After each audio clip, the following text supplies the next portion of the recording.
ಅಮ್ಮ ನೀನು ಒಳಗೋಗಿರು, ನಾನು ಸ್ವಲ್ಪ ಹೊತ್ತು ಬಿಟ್ಟು ಬರ್ತೀನಮ್ಮ. ನೀನೇ ಮನೆ ಹೋಗಿ ನನ್ನ ಲಗೇಜನ್ನ ಪ್ಯಾಕ್ ಮಾಡ್ಕೊಬಾ.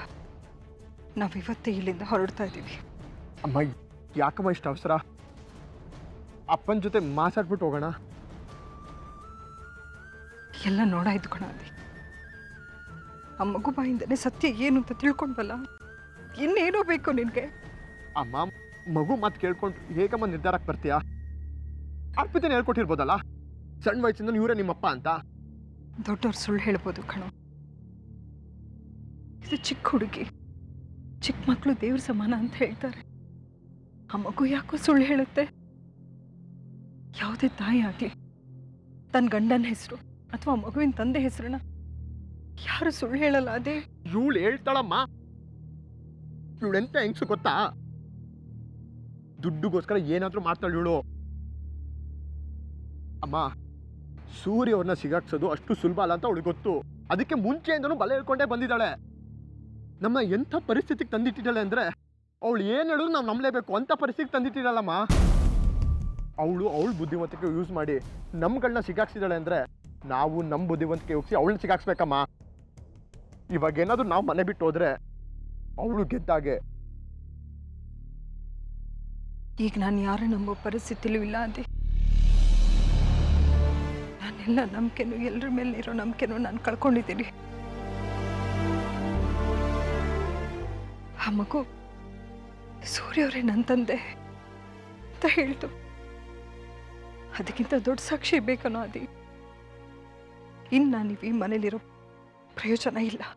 ಈಗಿಂದೀಗಲೇ ನಿನ್ನ ಬಟ್ಟೆನ ನನ್ನ ಬಟ್ಟೆನ ಪ್ಯಾಕ್ ಮಾಡ್ಕೊ. ದಯವಿಟ್ಟು ನಾವಿಲ್ಲಿಂದ ಹೊರಟೋಗೋಣ. ಅಮ್ಮ ನನಗೆ ಒಂದೇ ಒಂದು ಅವಕಾಶ ಕೊಡಮ್ಮ. ಅರ್ಪಿತ ಹೇಳ್ತಿರೋದೆಲ್ಲ ಸುಳ್ಳು ಅಂತ ನಾನು ಪ್ರೂವ್ ಮಾಡ್ತೀನಮ್ಮ. ಏನೋ ಪ್ರೂವ್ ಮಾಡ್ತೀಯಾ? ಇವತ್ತು ನೋಡಿಲ್ವಾ ನೀನು? ಸಾಕ್ಷಿ ಸಮೇತ ಸಿಕ್ಕಿದ್ಯಲ್ಲೋ, ಇನ್ನೇನೋ ಪ್ರೂವ್ ಮಾಡ್ತೀಯ ನೀನು? ಅಮ್ಮ ಅದಕ್ಕೆ ಕಾರಣ ಇದೆಯಮ್ಮ. ಇದು ಅರ್ಪಿತ ಮತ್ತೆ ಅಪ್ಪನ ನಡುವೆ ಇರೋ ಸಮಸ್ಯೆ ಅಲ್ಲ, ನಿನ್ನ ಮತ್ತೆ ಅಪ್ಪನ ನಡುವೆ ಇರೋ ನಂಬಿಕೆ ಪ್ರಶ್ನೆ.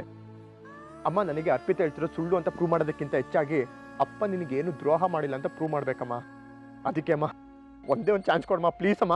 ಅವಳು ಹೇಳಿದ ಸುಳ್ಳು ಅಂತ ಪ್ರೂವ್ ಮಾಡೋಕ್ಕಾಗದೇ ಇದ್ರೆ, ಆ ಮಗು ಸೂರ್ಯ ಅವ್ರದ್ದು ಅಂತೇಳಿ ಸಾಬೀತಾದ್ರೆ ಏನೋ ಮಾಡ್ತೀಯಾ? ಅವಾಗ ನೀನು ಹೇಳ್ದಾಗ ಆಗ್ಲಮ್ಮ. ಅಪ್ಪ ಏನಾದರೂ ನಿನಗೆ ದ್ರೋಹ ಮಾಡಿದ್ರೆ ಅಂತ ಗೊತ್ತಾದ್ರೆ ಅವ್ರಿಗೆ ಶಿಕ್ಷೆ ಕೊಡದೆ ನಾನು ಬಿಡಲ್ಲಮ್ಮ. ಶಿಕ್ಷೆ ಕೊಡೋದು ಮುಖ್ಯ ಅಲ್ಲ ಅದಿ. ಅಥವಾ ಇಲ್ಲಿ ಯಾರು ಸತ್ಯ ಹೇಳ್ತಾ ಇದ್ದಾರೆ ಸುಳ್ಳು ಹೇಳ್ತಿದ್ದಾರೆ ಅನ್ನೋ ವಿಮರ್ಶೆ ಮಾಡೋ ಅಗತ್ಯ ಇಲ್ಲ. ಹೆಣ್ಮಗುವಿಂದ ಭವಿಷ್ಯದ ಪ್ರಶ್ನೆ ಕೊಡು. ಆ ಮಗು ಜೀವನ ಹಾಳಾಗುತ್ತೆ. ಆ ಮಗುಗೆ ಅನ್ಯಾಯ ಆಗ್ಬಾರ್ದು ಅಷ್ಟೇ ನನ್ನ ಉದ್ದೇಶ. ಆಗೊಂದು ವೇಳೆ ಏನಾದರೂ ಆದರೆ ನಿನ್ನ ಸಪೋರ್ಟಿಗೆ ನಿಂತು ಆ ಮಗುಗೆ ಏನೇನು ಬೇಕೋ ನಾನು ಕೊಡಿಸ್ತೀನಿ. ಸದ್ಯಕ್ಕೆ ಮನೆ ಒಳಗೆ ಹೋಗಮ್ಮ, ನಾನು ಬರ್ತೀನಿ.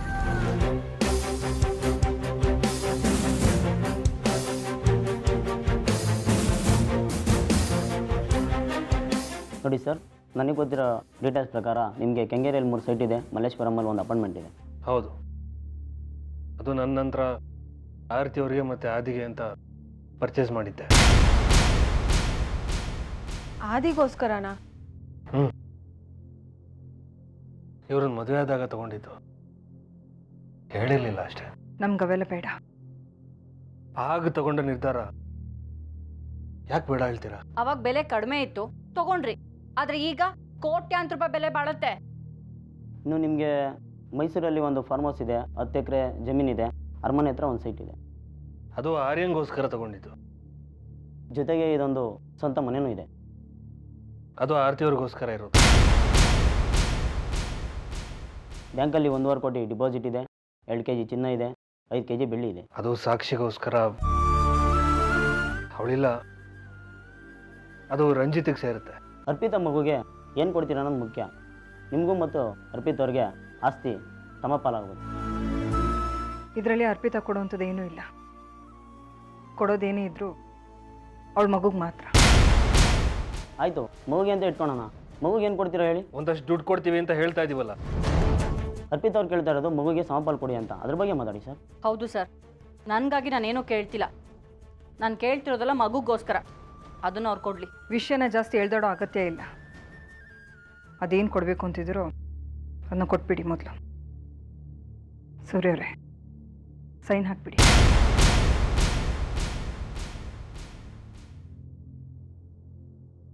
ಕೊಡಿ, ಸೈನ್ ಹಾಕಿ ಕೊಡ್ತೀನಿ. ಹಾಂ ಸರ್, ಇಲ್ಲೊಂದು ಸೈನ್ ಹಾಕಿ. ಒಂದು ನಿಮಿಷ, ಒಂದು ನಿಮಿಷ, ಎಲ್ಲೋ ಬನ್ನಿ, ಎಲ್ಲ ಬನ್ನಿ, ಒಂದು ನಿಮಿಷ.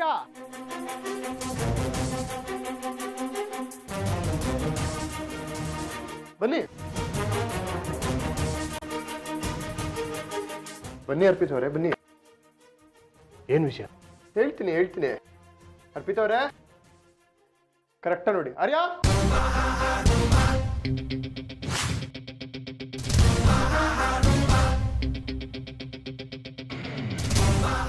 ಹಲೋ ಅರ್ಪಿತಾ, ನಿನ್ನ ಅವಸರಕ್ಕೆ ಯಾರಿಗೂ ಅನ್ಯಾಯ ಆಗೋದು ಬೇಡ. ಇವ್ರ ಹೆಸರು ರಮೇಶ್ ಅಂತ. ಕಷ್ಟಪಟ್ಟು ನಾನು ಆರ್ಯ ಕರ್ಕೊಂಡ್ ಬಂದಿದ್ದೀವಿ. ಕಂಪ್ನಿಲಿ ಅಕೌಂಟೆಂಟ್ ಆಗಿ ಕೆಲಸ ಮಾಡ್ತಿದ್ದಾರೆ. ಅದಕ್ಕೇನು? ಅವ್ರ ಪರಿಚಯ ಮಾತ್ರ ಅಲ್ಲ, ಅದಕ್ಕೂ ಜಾಸ್ತಿ ಇದೆ. ಅದನ್ನ ಅರ್ಪಿತ್ ಅವ್ರು ಎಕ್ಸ್ಪ್ಲೇನ್ ಮಾಡ್ತಾರೆ, ಪ್ಲೀಸ್. ನಾನಾ? ನನ್ಗೇನು ಗೊತ್ತಿಲ್ಲ, ನಂಗೆ ಇವ್ರು ಯಾರು ಅಂತಾನೆ ಗೊತ್ತಿಲ್ಲ ಅಂತೀನಿ. ಅರ್ಪಿತಾ, ನೀನು ಗೊತ್ತಿಲ್ಲ ಅಂದ ಮಾತ್ರಕ್ಕೆ ಸತ್ಯ ಸುಳ್ಳಾಗಲ್ಲ. ನನಗೆ ಆರ್ಯ ಮತ್ತೆ ಆದಿ ಎಲ್ಲ ಹೇಳಿದ್ದಾರೆ. ನಿನ್ನ ಬುದ್ಧಿ ನನಗೆ ಗೊತ್ತಿತ್ತು. ನಿನ್ನಿಂದ ನನಗಾಗಿರೋ ಮೋಸನ ತಡ್ಕೊಂಡು ನಾನು ಹೆಂಗೋ ಸಹಿಸ್ಕೊಂಡು ಸುಮ್ಮನಿದ್ದೆ. ಆದರೆ ನಮ್ಮ ಮಗುವಿಂದ ಇವ್ರಿಗಾಗ್ತಿರೋ ಅನ್ಯಾಯನ ಸಹಿಸ್ಕೊಳಕ್ಕಾಗದೆ ಸುಮ್ಮನಿರಕ್ಕಾಗ್ದಲೇ ನಾನು ಇಲ್ಲಿಗೆ ಬಂದೀನಿ. ನನ್ನ ಮಗು ಅಂದ್ರೆ? ಏಯ್ ಮುಚ್ಚ ಬಾಯಿ, ಏನ್ ಮಾತಾಡ್ತೀಯ ನೀನು? ನಾನು ಸತ್ಯನೇ ಹೇಳ್ತಾ ಇದ್ದೀನಿ. ಮಕ್ಕಳನ್ನ ಎತ್ಕೊಂಡು ಸರ್ಕಲ್ನಲ್ಲಿ ಭಿಕ್ಷೆ ಬೇಡೋ ಹೆಣ್ಮಕ್ಳು ತರ ನೀನು ಇಲ್ಲಿ ಬಂದು ಭಿಕ್ಷೆ ಬೇಡ್ತಾ ಇದೀಯಾ. ಅದು ನಮ್ಮ ಮಗುನ ಇಟ್ಕೊಂಡು ನೀನು ಇವನ್ನೆಲ್ಲ ಲೂಟಿ ಮಾಡ್ತಾ ಇದೆಯಲ್ಲ, ನಿನಗೆ ನಾಚಿಕೆ ಆಗಲ್ವಾ? ಇವ್ನು ಏನ್ ಹೇಳ್ತಿದ್ನೋ ನನಗೆ ಗೊತ್ತಿಲ್ಲ. ಇವ್ನು ಹೇಳ್ತಿರೋದು ಯಾವುದಕ್ಕೂ ನಂಗೂ ಸಂಬಂಧ ಇಲ್ಲ. ಇದೆಲ್ಲ ಈ ಆದಿ ಮತ್ತೆ ಆರ್ಯ ಸೇರ್ಕೊಂಡು ಆಡ್ತಿರೋ ನಾಟಕ. ನಿನ್ನ ಕೆಟ್ಟ ನಾಲ್ಗೆಯಿಂದ ಇಂಥ ಮಾತು ಬರುತ್ತೆ ಅಂತಾನೆ ಸಾಕ್ಷಿ ಸಮೇತ ಬಂದೀನಿ. ಲಾಯರ್ ಸಾಹೇಬ್ರೆ, ನೋಡಿ ಇದು ನನ್ನ ಮತ್ತೆ ಇವಳು ಮಗು ಹುಟ್ಟಿದ ಹಾಸ್ಪಿಟಲ್ನಲ್ಲಿ ನಾನೇ ಅದ್ರ ತಂದೆ ಅನ್ನೋದಕ್ಕೆ ಡಾಕ್ಟರ್ ಕೊಟ್ಟಿರೋ ಬರ್ತ್ ಸರ್ಟಿಫಿಕೇಟ್. ಬೇಕಾದ್ರೆ ಡಾಕ್ಟರ್ನ ಕರೆಸಿ ಮಾತಾಡಿಸ್ತೀನಿ ನಾನು. ಅರ್ಪಿತಾ, ಏನಿದೆಲ್ಲ? ಲಾಯರ್ ಪ್ಲೀಸ್, ಇದೆಲ್ಲ ಸುಳ್ಳು. ಸುಮ್ಮನೆ ಸುಳ್ಳು ಸಾಕ್ಷಿ ಹುಟ್ಸ್ಕೊಂಡ್ ಬಂದಿದ್ದಾರೆ ಅಷ್ಟೇನೆ, ನಂಬೇಡಿ. Shut up! ಸಾಕ್ಷಿ ಇಲ್ಲಿಗೆ ಮುಗಿಲಿಲ್ಲ. ಇದನ್ನ ನೋಡಿ, ನನ್ನ ಮತ್ತೆ ಇವಳ ಫೋಟೋಗಳು.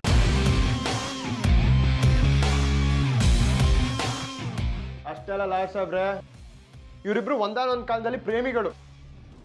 ಅದನ್ನ ನೋಡಿರೋ ಜನರು ನಮಗೆ ಸಿಕ್ಕಿದ್ದಾರೆ. ಅದಕ್ಕೆ ಪ್ರೂಫ್ ನಮ್ಮ ಹತ್ರ ಇದೆ. ಇವಳು ನಮ್ಮ ಮದುವೆ ಮಾಡಿಕೊಂಡು ಸಂತೋಷವಾಗಿರ್ಬೇಕು ಅಂತ ಇವಳು ನಾವು ಪ್ರೀತಿಸ್ತೆ. ಆದ್ರೆ ಇವಳು ದುಡ್ಡಿನಿಂದ ಬಿದ್ದು ಎಲ್ಲರಿಗೂ ಮೋಸ ಮಾಡೋದನ್ನ ನೋಡಿ ನಾನು ಇವಳಿಂದ ದೂರ ಹೋದೆ. ಕಡೆ ಪಕ್ಷ ಅಟ್ಲೀಸ್ಟ್ ನನ್ನ ಮಗುನಾರು ಕೊಡು ಅಂತ ಕೇಳಿದೆ. ಅದನ್ನು ಕೊಡ್ದಲೇ ನನ್ನಿಂದ ದೂರ ಇಟ್ಲು. ಇಲ್ಲ, ಇವ್ರು ಹೇಳ್ತಿರೋದೆಲ್ಲ ಸುಳ್ಳು. ಪ್ಲೀಸ್ ಯಾರೋ ಇವ್ರ ಮಾತನ್ನ ನಂಬೇಡಿ. ಇವ್ರು ಹೇಳ್ತಿರೋದೆಲ್ಲ ಸುಳ್ಳು. ಲಾಯರ್ ಸರ್, ನೀವಂತೂ ನಂಬಲೇಬೇಡಿ. ಇಷ್ಟೆಲ್ಲ ಸಾಕ್ಷಿ ಸಿಕ್ಕಿದ ಮೇಲೆ ನಮ್ಮದೇ ಇರೋಕ್ಕಾಗಲ್ಲ. ನಾನು ಈ ಕೇಸ್ನ ಹ್ಯಾಂಡ್ಲ್ ಮಾಡಲ್ಲ.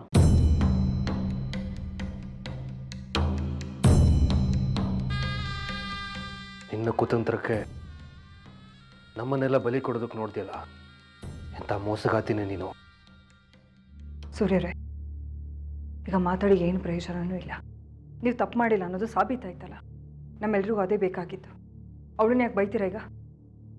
ಮನುಷ್ಯನಾಗಿ ಹುಟ್ಟಿದ ಮೇಲೆ ನಿಯತ್ತು ಅಂತ ಸ್ವಲ್ಪನಾದರೂ ಇರಬೇಕು. ನಾಳೆ ನೀನು ಮಗು ಬೆಳೆದು ದೊಡ್ಡವಳಾದ್ಮೇಲೆ ನೀನು ಮಾಡಿದ ಅನ್ಯಾಯ ಅದಕ್ಕೆ ಗೊತ್ತಾಗಲ್ವಾ? ನಿನ್ನ ಬಗ್ಗೆ ಹೇಸಿಗೆ ಹುಟ್ಟಲ್ವಾ? ಈಗಲಾದರೂ ಸತ್ಯ ಒಪ್ಕೊ.